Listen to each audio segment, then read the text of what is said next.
You said squash. Our survey said... We got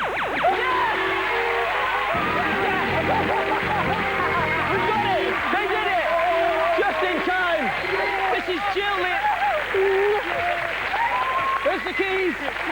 We'll see you next week on Family Fortune. So long!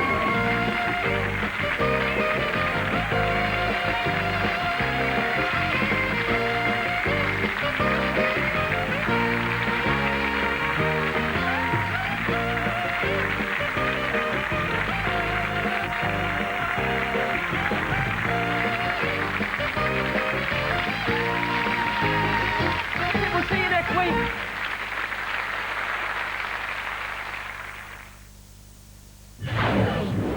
An ordinary singer witnesses a murder. Now there's a price on her head.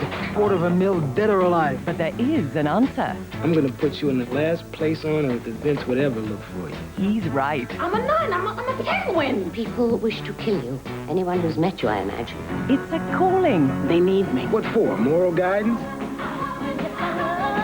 Starring Whoopi Goldberg in the hit movie Sister Act. Tonight, 8:45 on LWT. And before our main film, a roundup of news and sport next with Carol Barnes and Graham Miller.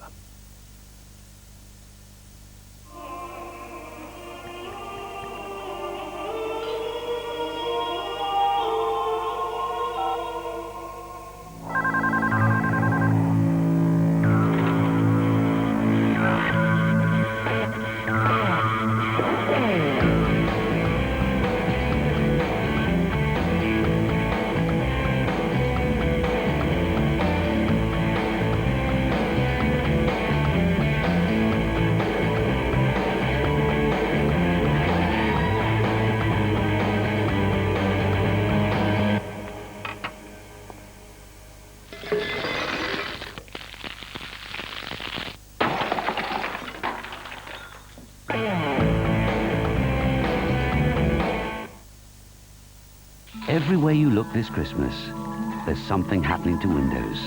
Because where you looked for access, now you'll find MasterCard. I don't think I can ever let you go. This marriage will be for love. And you understand that you will have to receive instruction As well as money. and make a full confession of all your sins.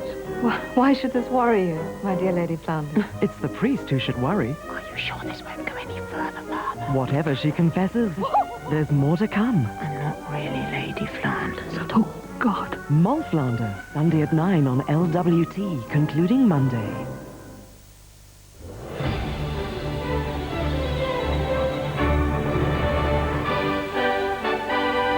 You're watching LWT, your weekend ITV. From the studios of ITN, the news and sport with Carol Barnes and Graham Miller. Welcome to the programme. The headlines tonight. The Worcestershire road rage murder, a woman is arrested. A mother's gift to her daughter, the baby she could never have had. In sport, Henman loses to Becker but is much richer for the experience. Police investigating the road rage murder of Lee Harvey have arrested a 27-year-old woman. She was questioned earlier in the day, but tonight she's being treated in hospital. Lee was stabbed to death at Alba Church in Worcestershire last Sunday.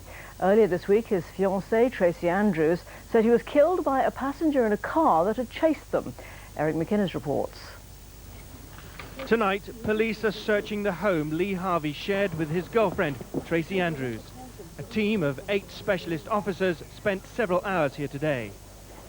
Earlier, detectives said they'd arrested a woman who was taken to Redditch police station for questioning. It was later revealed the suspect had to be moved to a local hospital under guard on the instructions of a doctor. The 27-year-old woman was arrested at 11 o'clock today, but so far detectives have released no further details. Until this development, the police had been looking for 2 men who they believe may have escaped from the scene in a dark Ford Sierra. Lee Harvey had his throat cut and was stabbed. His girlfriend told police they'd been chased down country lanes. Ms. Andrews appeared at a press conference with Lee's mother and father, appealing for information. Both Lee and the other person were like playing cat and mouse with each other. The day after she spoke, Ms. Andrews was taken to hospital. It's suspected she'd taken an overdose of sleeping pills. She was discharged from hospital this morning. The police said tonight they would not be commenting on the medical condition of the woman who had been arrested earlier today. Eric McInnes, ITN, Redditch Police Station. Senior members of the Cabinet rallied to support John Major today, following the loss of the government's majority in the Commons. Labour said the Tories were melting down and accused them of being a party that cannot be led with a leader that cannot lead. Adrian Britton reports. On the eve of one of John Major's most important television interviews to try to instil party discipline, the former Chancellor and Foreign Secretary Lord Howe is warning Tory Eurosceptics, your stance will lose the party election after election after election. And even Tories who consider themselves Euro-cautious are rounding on the sceptics, insisting they don't represent the party. They would have been of mind-erasing, irrelevant anoraks under Margaret Thatcher, simply because she had massive great majorities. But if this week felt like a long time in politics, Mr Major's diary next week won't offer much relief. On Monday, there's the Commons debate on Northern Ireland. Tuesday, he can expect a rough ride at Prime Minister's Question Time. On Wednesday, the two-day Commons debate on Europe starts. On Thursday, defeat for the Tories in the Barnsley East by-election would mean a minority government. And on Friday, the Dublin summit will discuss the thorny issue of the single currency. In his interview tomorrow, John Major will stress there'll be no change to the wait-and-see policy on whether to enter into a single currency.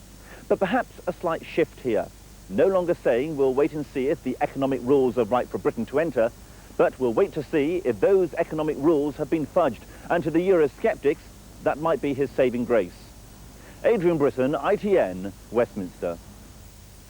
A 51-year-old woman has become Britain's first surrogate grandmother.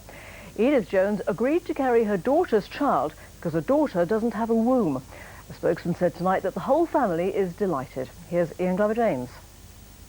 This baby girl is making medical history, born to her grandmother Edith Jones because Edith's own daughter could not give birth. There you go. Go back to Mummy. Be sick all down your mum. Suzanne Langston was born without a womb, but her eggs and sperm from her husband Chris were implanted in her 51-year-old mother, who, after in vitro fertility treatment, carried baby Caitlin until doctors delivered her. And he just lifted the baby up and he says, "Can you see what it is?" And I said, "No," because the umbilical cord was in between her legs. And he moved it and I said to Mum, it's a baby girl, you know. Edith and her husband say they had to help their daughter. And you see that lovely little bundle of joy there and that happiness in their faces. What else can I say? This consultant supports what happened. It's highly laudable. Here you have a mother who really wants to help her daughter. A woman who's born without a womb is now capable of having a child using her own eggs. Edith's role was fully approved by a hospital ethics committee. There are risks, but for this family, just happiness. Ian Glover-James, ITN. Hundreds of RUC officers surrounded a Catholic church in Ballymena in Northern Ireland tonight to prevent loyalists picketing evening mass. Protestants from local churches and the town's unionist mayor turned out to express their support for the Catholics. Police later dispersed a small number of stone throwers. And protesters have staged their biggest demonstration yet against Serbia's President Milosevic. More than 150,000 people gathered in front of the Federal Parliament building in Belgrade. They're demanding recognition of the opposition's sweeping victory in last month's local elections. Now today's sports news, and with the details, here's Graham Miller. Tim Henman is more than £250,000 richer for his week's work in Munich. That despite losing today in the semi-final of the Grand Slam Cup to Boris Becker. Peter Staunton reports from Munich. Wimbledon, it was not. This was exhibition tennis at its loudest. And 11,000 Munich fans had turned up to see local boy Becker destroy England's finest. Yet for a while, Henman refused to buckle. In the tightest of first sets, he was hitting Becker hard. Then the turning point of the match. The cruelest of net cords, and Henman was suddenly on the losing end of a tie-break. His finest moment in the second set, breaking the mighty Becker serve. Sadly, the German had already broken his. It was downhill from then on. The match ended tamely with a double fault. Henman, though, had learnt plenty. Whenever you can play somebody like Becker on an indoor court, which is probably his best surface in Germany in front of his home crowd, there's a lot to be learnt. And you know, I lost the match and I think the better player won, but I can definitely still learn a lot from today's match. But was it just down to Becker's experience? I'd like to think that it's more than just experience. You know, I'd like to think that my capabilities are just a bit bigger than his. So a hard lesson for Tim Henman. He may be going home with 10 times what he earned at Wimbledon this year, but this defeat proves he's still not quite ready to take on the best in the world. Peter Staunton, ITN Sport, Munich. Arsenal extended their lead at the top of the English Premiership, but they needed a last-gasp goal from Patrick Vieira to do it. The Frenchman earned Arsene Wenger's team a vital point after Derby took the lead at Highbury. 2 goals from Efena Koku stretched Wimbledon's unbeaten run to 18 games and lifted them second. This because Guy Whittingham's goal for Sheffield Wednesday ended Liverpool's unbeaten home record. Arsenal's lead is now 4 points over Wimbledon, who've played 1 game less. Villa go 4th after beating Southampton. In the FA Cup, Minnows, Woking, Stevenage and Hensford go into Monday's draw for the 3rd round after knocking out league opposition. And in Scotland, Rangers are now 8 points clear of Celtic in the Premier Division. Ali McCoy's got 2 of the goals to become the Scottish League's all-time top scorer. Twickenham said goodbye in fitting style to a rugby union legend, the Australian winger David Campese. Campo was playing his last representative game for his country against the Barbarians. And he showed the old magic is still there with a try in the second half. Finally, the winning numbers in this week's National Lottery draw. 6, 13, 17, 22, 42 and 47. The bonus number is 30 and this week's jackpot is an estimated £9.9 million. There are 4 winning tickets. And that's the news tonight from Graham and me and the ITN Weekend team. Good night. Good night.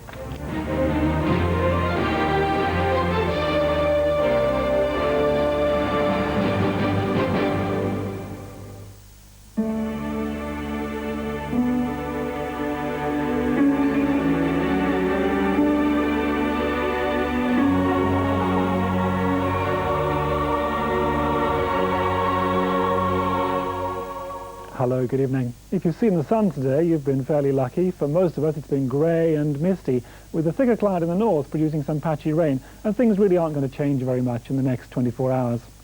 You can see on the satellite picture the darker, thicker cloud across Scotland and Northern Ireland has been producing some rain today. Across the rest of England and Wales, thinner cloud or mist and fog. The best of the sunny spells have been across Cornwall and Devon, with these clearer areas in the middle really being taken over by mist and fog through the day. And that's very much how it'll be through tonight. In some places the fog never cleared today, and it's just going to thicken up through the rest of the night. And it will be freezing fog in places, so extra care on the roads. No fog really across the north except on the hills, because the cloud there is thicker, there are stronger winds and outbreaks of rain.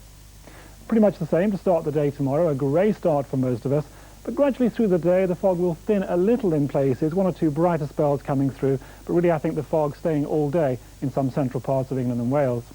Temperatures where the fog lingers, only around 2 perhaps. Elsewhere, 4 or 5, mildest in the north. Good night. Power gen. Generating electricity whatever the weather.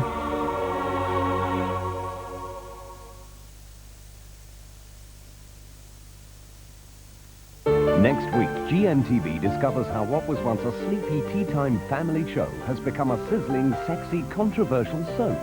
As temperatures rise on Emmerdale, GMTV takes an exclusive look behind the scenes of what promises to be Britain's most explosive soap.